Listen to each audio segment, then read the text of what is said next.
Lions TV, this is a post-match analysis video for Saturday's 1-0 win over Brentford at the Den. Sorry the VT's late out, should have gone out yesterday, but I've been so busy. I'm back at work now and this is why I'm recording this on the road. So it's just going to be a straight VT, there's not going to be any overlay clips or team lineups on the screen, anything.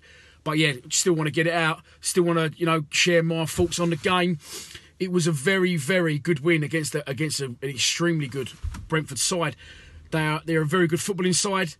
And I think, again, not in criticism of myself, but I used to hate us playing long ball. It wasn't for me, and I thought we'd struggle in this division. And it just shows that, total football isn't always the way forward. We've beat a good footballing side there through playing direct. Having said that, we didn't have a lot of the ball. We started the game like house on fire. 2 goals in 2 games for George Saville. In the first minute, that's probably never happened. So, yeah, off to a flying start.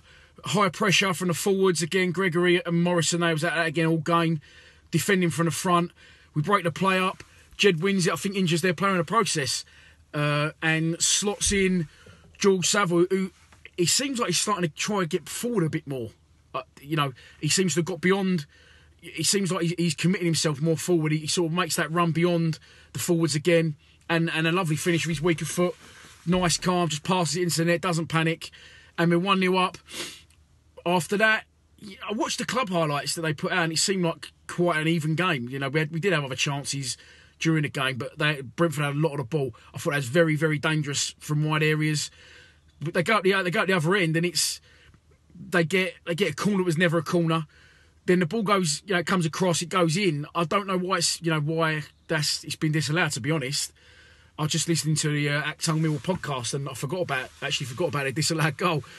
But yeah, it seems to, as Nick said, it was from a corner, so it would have been hard for that to be offside. I'm not sure why it's disallowed. Obviously, I'm pleased it was. And then really after that, it was total dominance from Brentford. They had the ball a lot. They had the ball a lot. They created a lot of chances. So I said they were very good out wide. They're getting a lot of low crosses into the box. I thought Jordan Archer played well. He done well. Everything stuck. He had a bit of a presence on Saturday. Balls were coming in and he was holding on to them. They did do well.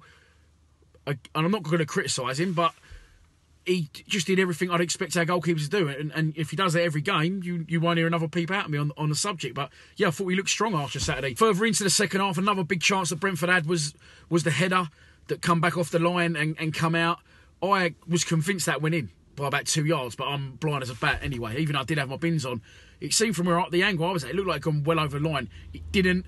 We rode our luck. We got our bit of luck. As we did, I was saying in games now, we're starting to get that little bit of luck. It wasn't the start of the season. That coupled in with some outstanding continued performances from us, we're now getting our rewards. We've gone above Brentford in the league now, and yeah, it was brilliant Saturday. It was more enjoyable, I thought, than hammering a team, just because it shows how far we've come under Harris once again, and the resilience we got and the passion that the players have got to play for themselves and play for each other. They're celebrating like their fans. They're just going absolutely nuts, and it's, as I said at Hull, it's just so good to see. But yeah, Steve Morrison was only changed and come back in for Tom Elliott. I think that's to be expected. A couple of my mates were saying they didn't think that Williams did well, and I won't agree with that. I see him give the ball away a couple of times, but what you've got to remember is Brentford had a lot of the ball. Saville was playing a lot further up the pitch than he usually does. It seemed like to me he was trying to press on a lot more, as I said. So I think when you've got a team that have got the ball a lot and they're creating a lot of chances, I didn't see many of them chances come through the middle. They was all coming in from the wings. Not that, our fullbacks were superb, don't get me wrong. James Meredith was probably my man of the match, or either him or Cooper. But yeah, so I don't agree with that with Williams. I thought we did very well, Williams, considering that we was up against it for a lot of the time, and him and Saville held the central midfield very well, I thought. Man of the match, as I said, yeah, I will probably go. I'm going to...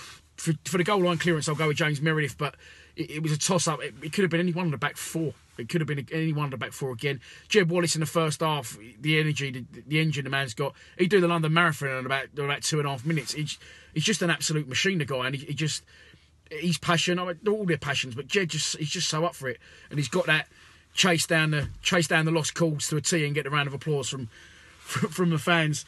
So that's it. I'll wrap it there. I will be back there'll be some Being Lions TV up this week, and I might try and do a live Q&A later in the week if I'm off to Cheltenham now. It's for the Gold Cup week, so I'm up there until Thursday. I will see you at some point during the week, I'm sure. There'll be pre-match predictions up. And I will see you in Barnsley on Saturday. Very early start for a 1 o'clock kickoff. And hopefully a 6 away win on the bounce. Please subscribe to Lions TV. Come on, you Lions.